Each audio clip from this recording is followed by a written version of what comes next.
Today we are going to talk about overthinking. आप इस video को हिंदी में भी देख सकते हैं, लिंक डिस्क्रिप्शन में मिल जाएगा. We don't want to do anything over, do we? No overthinking, no overspeeding, no oversleeping, even no overjumping. The dictionary definition of overthink is to spend more time thinking about something than is necessary or productive. Pretty straightforward. We can also call it dwelling on something, and then there are terms used in psychology like rumination, perseverative cognition, etc. Here is an example of overthinking. Someone made a joke about your hairstyle in the party, and then throughout the party you're thinking about it. Like, why would she say something like that? Why would she always target me? Is it really bad? I think it is. I just have bad hair. I told my mom to get the Lakme shampoo. She didn't. She's so stingy. I don't even have good clothes. I'll definitely look better 3 years from now once I have a better job. I'll show this bitch what good hair really are. I think I'm gonna go to the bathroom to fix my hair.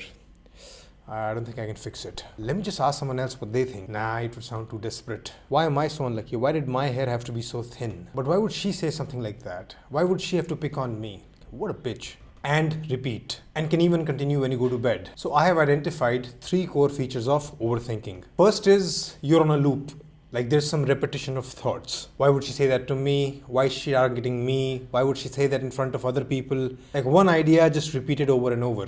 Second feature is that the whole thinking process doesn't lead to any proportionate resolution, solution, or any productive action. It's mostly just a directionless, progressless, swimming around in your web of thoughts. So essentially it's just persistent mental activity. We can say you're just in your head. Third, it ends up being an unpleasant experience. Like if you're thinking about a goal that you're excited about and you're thinking about it again and again, we don't call that overthinking because then it's just normal happy thinking. But when some kind of thinking leads to negative or unpleasant experiences, then we have a problem. Like in the above example, the girl ended up feeling underconfident about her looks, resentful towards the friend, annoyed at her own mother, etc. All those feelings originated from thinking, and overthinking made them more intense. Ultimately, overthinking is a problem only because it hurts your mind and body. You experience so much confusion, negative emotion. Overthinking can even make your mental illnesses worse. Like if you're feeling depressed,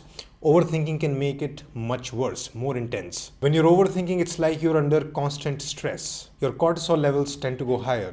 It's known to increase your heart rate, and most commonly it leads to disruption of sleep. So why does overthinking happen? Simple answer is brain needs answers. Brain needs a model of the world, some surety about how the world works, what's happening around me. Brain needs an understanding of cause and effect, like what led to what or what can lead to what. Brain needs to solve a lot of problems. The brain has to evaluate if I'm safe or not, what's good for me, what's bad for me, what to do next, what not to do. Brain needs answers. But brain is not a perfect machine, far from it. It has its own errors and blind spots. So whenever there are no clear answers, or whenever you don't have confidence in your answers, the brain keeps thinking, it keeps dwelling on things. And in most cases, you're just playing with the same information. Like if I give you a Rubik's Cube, and you don't know how to solve it, you can spend hours and hours on it without any progress. You can twist and turn continuously, you can break it apart, put it back together, do whatever you want really be able to solve it. Overthinking is like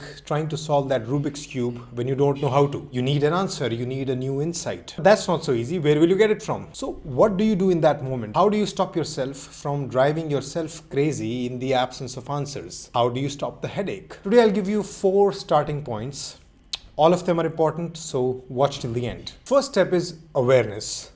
Realizing that I'm again in the overthinking zone. And then immediately after that, the second point, which is intention to exit. It's like you should be able to signal to yourself, I've again entered the zone of overthinking. Launch the exit strategy now. So starting with the first point, how to get awareness. Awareness is basically you tagging that mental state, like consciously labeling it that this is overthinking. But it's difficult to identify because there are no clear lines separating thinking and overthinking. There's no LOC. Hence, try to look for these signs. If too much time has passed, like I started thinking at 9, now it's 11, and in the meantime I've ignored like 5 calls, maybe I'm overthinking. Thinking is becoming loopy, repetitive, or directionless. Like I've thought about the same thing for 15 times. I think I'm overthinking. Another sign of overthinking is some clear effect on your mood. Like with overthinking, you start overfeeling. Too anxious, too sad, too confused, too lonely, too angry. So when you start to see this shift into significant negative emotions, maybe tag it as I could be overthinking. Sometimes you would even observe physical symptoms as well. You can have headaches, shortness of breath, some weird feeling in your chest or stomach, even panic attacks. Those are bigger alarms. I really could be overthinking right now. Second, immediately after this awareness, you need a real intention to exit. It seems obvious, right? Why am I telling you that you have to have the intention to exit overthinking? Everybody would have that intention, right? No.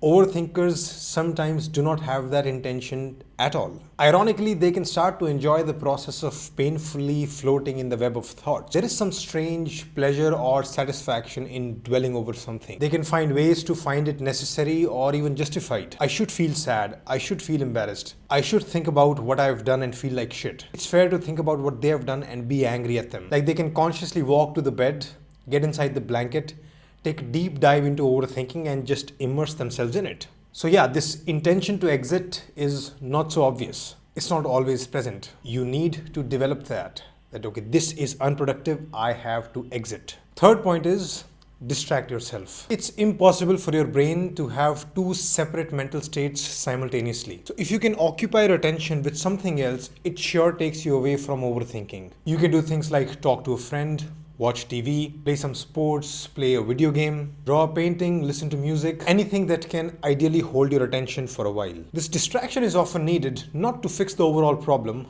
but to break the vicious cycle in the moment. Because let's say if you're overthinking and that's leading to some anxiety, then that anxiety can further give you more threatening thoughts, and those threatening thoughts can further intensify your anxiety, and ultimately you can end up in a panic attack. Distraction can break this cycle and give you some immediate relief. Many people hate this idea because they feel it's fake relief, or they feel if I try to distract myself, I'm trivializing the whole problem somehow. Distraction seems like a cheap synthetic solution. It is, but it's not. It can give you some distance from the problem. It can keep you functional. It can even allow you to experience some positivity, which can bring your mind and body some balance. And please notice, with distraction, the end goal is not to escape your problems. Not at all. That's why right alongside distraction, we do the fourth step called scheduled thinking. So the idea with scheduled thinking is that the moment you start entering the zone of overthinking, you stop, postpone it and schedule it for some time later. So let's say you're trying to distract yourself with TV. So at the same time, you can tell yourself that, okay, right now I'm distracting myself, but I'll think about it tomorrow, maybe after work for 20 minutes at 7:30 p.m. Next day also, when you start thinking about it, when you're done for 20 minutes or 30 minutes, and it again starts to go into overthinking, you stop again and schedule it yet again. So this is scheduled and time-limited thinking. It's like eating food. You eat a little bit, then take a break and then eat again, instead of just overfeeding yourself in one go. Instead of having 1,000 thoughts at one time, you're having 100 at a time. Rest later. This type of postponing and scheduling can really help, because now you can tell yourself, I'm not ignoring my problems by distracting myself. I'm only postponing them. My important issues won't be lost. An amazing thing about this is that unimportant issues, trivial issues just disappear.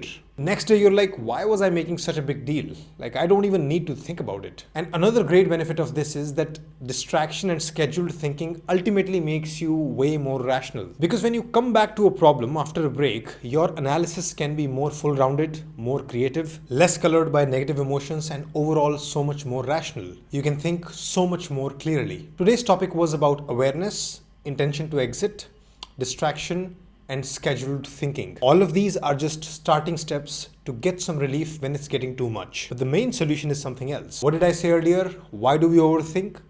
We overthink because brain needs answers. So to stop overthinking, we will need to give this brain some good answers. The ultimate strategy to be peaceful, relaxed, happy, and productive in life is through better ideas and better knowledge. So in future videos, I'll talk about how you can generate better answers for yourself from scratch, and I'll also give you some well-constructed, wise ideas which you can use directly. But for starters, you can focus on awareness, intention to exit, distraction, and scheduled thinking. The abbreviation would be AIDS. I guess now you'll remember it better. You need AIDS to get over overthinking. Please like the video and leave some good comments if I have aided you. Good luck. Shridhar Life School is a team of psychologists who specialize in counseling. If you're going through very difficult times or you want to achieve higher well-being, we offer one-on-one counseling for individuals, couples, parents and their children. To book sessions, go to our website shridharlifeschool.com.